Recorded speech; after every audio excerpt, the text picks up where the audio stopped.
Kemudian pertanyaan yang kedua, apa tadi? Saya lupa enggak. Nah, ciri-ciri kalau laki-laki itu adalah jodohnya saya. Ya. Yang pertama, tidak ada seorang laki-laki perempuan jadi jodohnya kita itu kecuali kita yang memilih. Ingat, ini para istri bersuami. Sehingga jangan suka nyalain, ntar sudah menikah, kok rumah tangga saya seperti ini. Anda yang milih.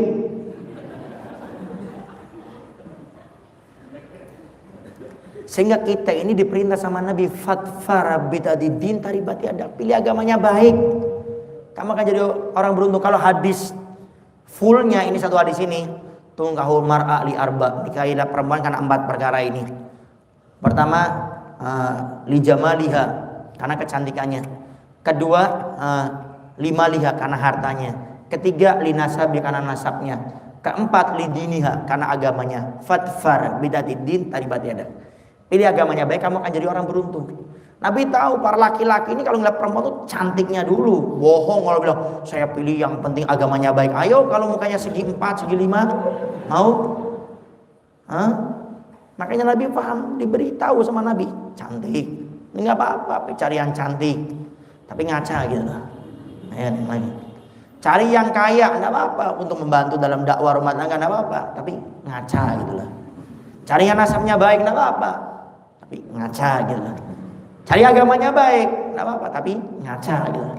Tapi di akhir Nabi jelaskan, pilih agamanya baik, kamu akan jadi orang yang beruntung. Kenapa Nabi letakkan agama di akhir, tidak di awal? Yang Al-Faqih pernah dengar dari keterangan para ulama, kalau orang diajak ngobrol, biasanya yang diingat itu yang terakhir. Ayo saya ngobrol dari awal sampai akhir, yang diingat apa? Pasti jodoh saya. Sehingga cari yang agamanya baik. Ada yang nanya, Ustaz Habib, berarti kami yang tidak soleh yang nggak bisa dapat laki-laki yang soleh, perempuan yang soleh? Bisa, tapi ngaca gitu loh. Arti perbaiki diri kita. Anda para jomblo pengen dapat perempuan yang soleh, enggak apa-apa, cuma ya Anda juga harus memperbaiki diri. Anda yang perempuan pengen dapat laki-laki yang soleh, agamanya baik, perbaiki diri. Karena umumnya laki-laki yang soleh, perempuan yang soleha, itu pasti pengen mencari ya laki-laki yang soleh, perempuan yang soleha untuk dirinya. Makanya bagi selalu menekankan Anda para perempuan, gak usah banyak gaya. Pakai bedak 3 kilo dipakai, semuanya ada laki-laki. Pakai minyak wangi yang wanginya bikin pusing kita pada laki-laki. Laki-laki yang baik itu malah enak. Lihat perempuan yang banyak gaya, kalau udah ada laki-laki kemengek, suaranya pelan, laki-laki dikeraskan suaranya dilembut-lembutkan, enak kita para laki-laki itu. Malah nggak seneng, dikira kita laki-laki pengen dengerin suara perempuan. Laki-laki yang baik itu selalu memuliakan seorang perempuan. Makanya Al-Baqir selalu mengingatkan, kalau ada laki-laki nge-WA Anda, nelpon Anda, walaupun dengan bahasa ngingetin sepertiga malam, ukhti fillah, jangan lupa tahajud, saya mengingatkan kamu karena Allah, pret setan gitu. Udah langsung paham. Ingat, sampai ada istilah dari para ulama kita, laki-laki itu serigala.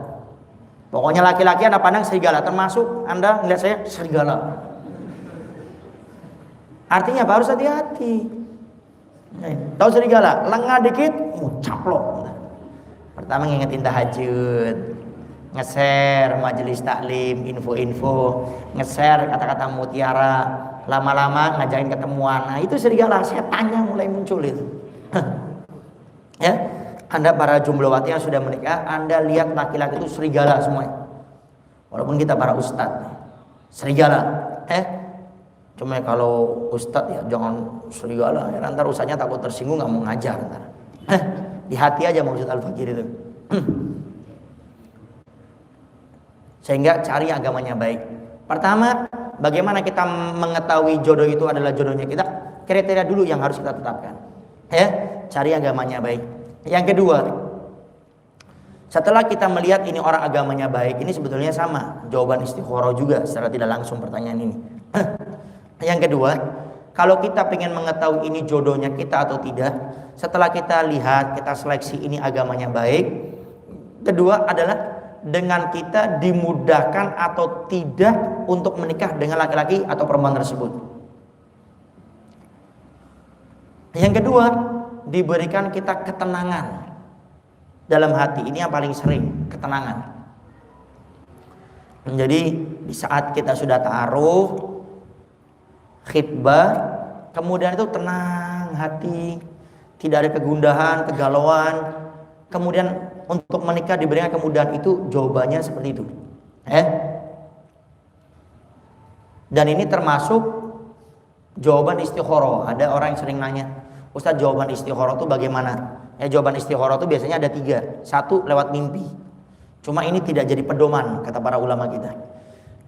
Yang nomor 2, nomor 3 ini yang jadi pedoman. Pertama, jawaban istikharah itu lewat mimpi, tapi tidak jadi pedoman. Yang kedua, ketiga nih yang jadi pedoman. Apa itu? Yang kedua itu dimudahkan kita untuk menuju pernikahan kepada laki-laki atau perempuan tersebut. Yang ketiga, hati diberikan ketenangan gitu. Tenang, sudah ta'aruf, nunggu sampai ke lamaran, sampai ke nikah.